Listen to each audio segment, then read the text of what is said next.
இந்த பரட்டத்தலை பொண்ணு தான் நம்ம கதையோட ஹீரோயின். படிச்ச படிப்புக்கு ஏத்த வேலை கிடைக்கிற வரைக்கும் அப்பா அம்மாக்கு பாரமா இல்லாம டெம்பரரியா ஒரு ரெஸ்டாரண்ட்ல சர்வரா இருக்கா.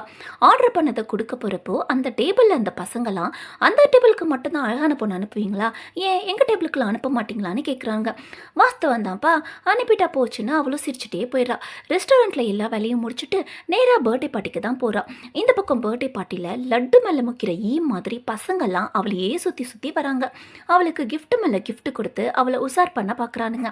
அப்போ அங்கே வந்து ஹீரோயினை பார்த்த ஒரு பையன், யாடா அவ ஆளும் மண்டையும் பிச்சைக்காரி மாதிரி இருக்கான்னு அவளோட அப்பியரன்ஸ் வச்சு அவளை கலாய்க்க, யாரை பார்த்துடா கலாய்க்கிற, அவள் என் டார்லிங்டா, என் கண்ணு முன்னாடி நீ வந்துடாத, ஓடி போயிடுன்னு சொல்லி ஹீலால அவன் காலை நசுக்கிட்டு ஹீரோயின் கிட்ட ஓடுறா. எல்லாரும் ஹீரோயினோட அப்பியரன்ஸ் வச்சு ரிஜெக்ட் பண்ணுறப்போ இந்த பொண்ணு தான் அவளாவே ஏற்றுக்கிறா.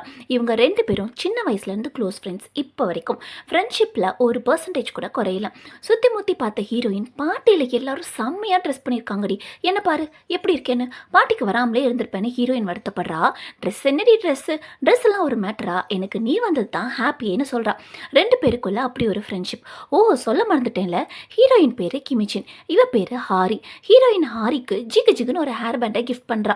எத்தனை பேருக்கு எவ்வளோ காஸ்ட்லி கிஃப்ட் கொடுத்தோம், ஹாரிக்கு ஹீரோயின் கொடுத்த கிஃப்ட் தான் பிடிச்சிருக்கு. நீ இன்னும் சாப்பிடல, சரி வாடி டைம் ஆயிடுச்சு போய் சாப்பிட்லான்னு கூப்பிட்றப்போ, நீ போய் பார்ட்டியை என்ஜாய் பண்ண, நான் சாப்பிட்டுக்கிறேன்னு சொல்லி ஹாரி அனுப்பிட்டு ஹீரோயின் தனியாக நின்று சாப்பிட்டுட்டு இருக்கா. அப்போ அந்த பக்கமாக வந்த ஹாரி இவ எங்கே போனான்னு ஹீரோயினை தேடிட்டே வரப்போ கால் வழுக்கி ஸ்விம்மிங் பூல்குள்ளே விழுந்துட்டா. அதை பார்த்த பசங்கள்லாம் நீ நான் போட்டி போட்டு அவளை காப்பாற்ற ஸ்விம்மிங் பூல்குள்ளே தப்பு தப்பு தப்புன்னு குதிக்கிறானுங்க. ஐயோ, ஹாரி தனியாக விழுந்துட்டாளான்னு பாதி சாப்பாட்லேயே ஹீரோயினோட எவனோ ஒருத்தன் ஹாரியை காப்பாற்றுறேன்னு ஓடுறப்போ ஹீரோயினை இடித்து தண்ணியில் தள்ளி விட்டுறான். அவளை ஸ்விம்மிங் பூல்குள்ளே விழுந்துடுறான்.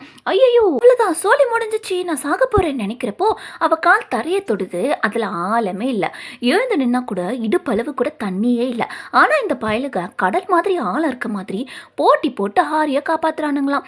டே, இதெல்லாம் உங்களுக்கே ஓவரா இல்லையா, எதுக்குடா ஆளுமே இல்லாத ஸ்விம்மிங் பூல்ல இவ்வளோ சீன் போடுறீங்கன்னு கேட்குறா. எல்லா பசங்களும் சேர்ந்து ஹாரி அப்படியே அலாக்கா தூக்கிட்டு போகிறானுங்க.